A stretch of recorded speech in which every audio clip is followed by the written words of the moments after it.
If I were starting in UX design today, considering that I've been working with design for the past 10 years, I'll do things very differently to save time, to avoid constantly feeling overwhelmed, and also navigate the job market with more intention. In this video, I'll break down exactly what my game plan would be if I were starting right now in 2026 to become a UX UI designer. So the first area that we gotta talk about is knowledge. I've said this multiple times here already, but learning UX UI design can be quite overwhelming because it has sources from many different areas. There are a lot of things for you to consider. So if you're brand new, the goal is not for you to learn everything, but for you to focus on the fundamentals first.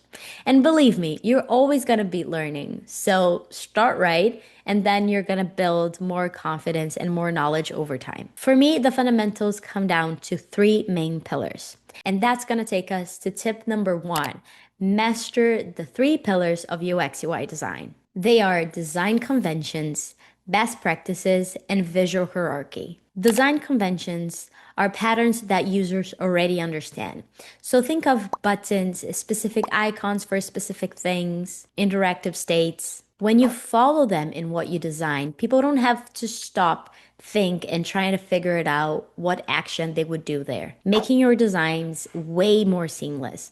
And also, I do feel that when you're new, if you start understanding the design conventions more, that also makes it easier for you to design because you're going to think with some rules and guidelines in mind, which is really helpful. So you don't have to reinvent the wheel and also overwhelm yourself trying to learn like 500 things at once. By the way, last year I did start a series on UI elements where I shared those design conventions. So if you want to check the first episode, I'll leave the link here. Best practices allow you to cover things like accessibility, usability depending on the device type, and also consistency. I have a very cool video on accessibility in case you want to have a look.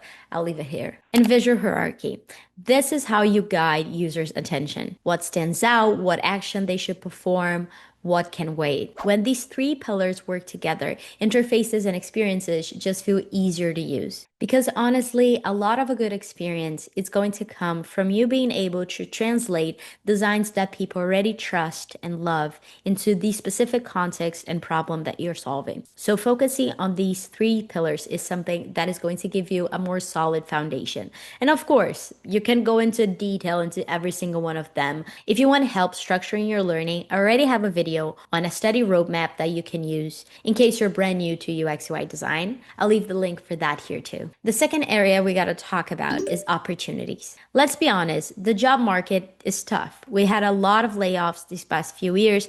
We had more people becoming UX UI designers. So you're going to see a lot of open roles, but you're also going to see a lot of applicants. Instead of just looking at job posting and applying, I would also advise you to take a look at where you are right now and the opportunities that you can find, which is going to lead us to tip number two: leverage your current workplace. If you're already in tech but not in design, get closer to the design team.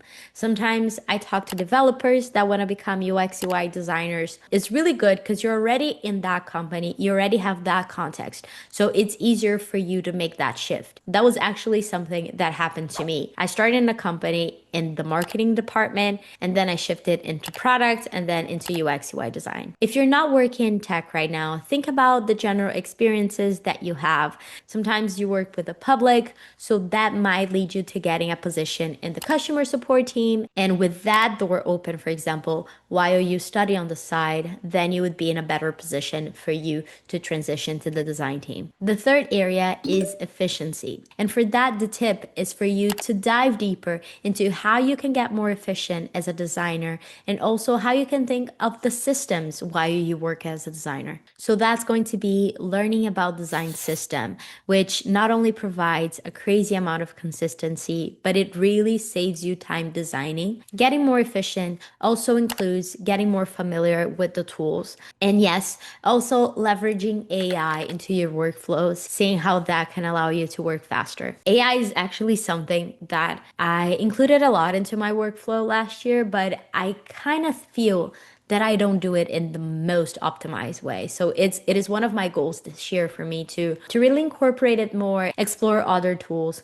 So if that's something that you'd be interested in, please let me know in the comments so I can also bring you guys during this journey. The next area that we're going to be talking about is clarity. Starting with understanding what type of designer that you are and what are your superpowers in a way. Whether you already have a role in design or if you're just getting started, this type of clarity really helps you apply to the right positions because you're going to know what type of designer you are and if that fits what the company's looking for.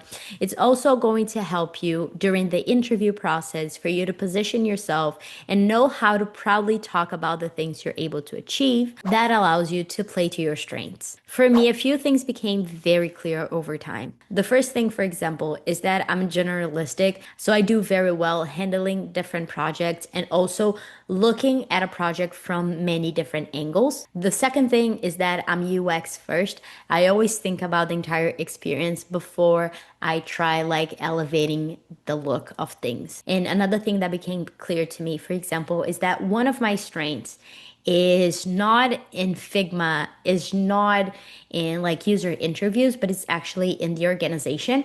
So the way I like collaborating and communicating with the team, the way I structure my files, the way I hand things over to the developers, that's something that every company that I worked at, I was always very open to improve and for me to help.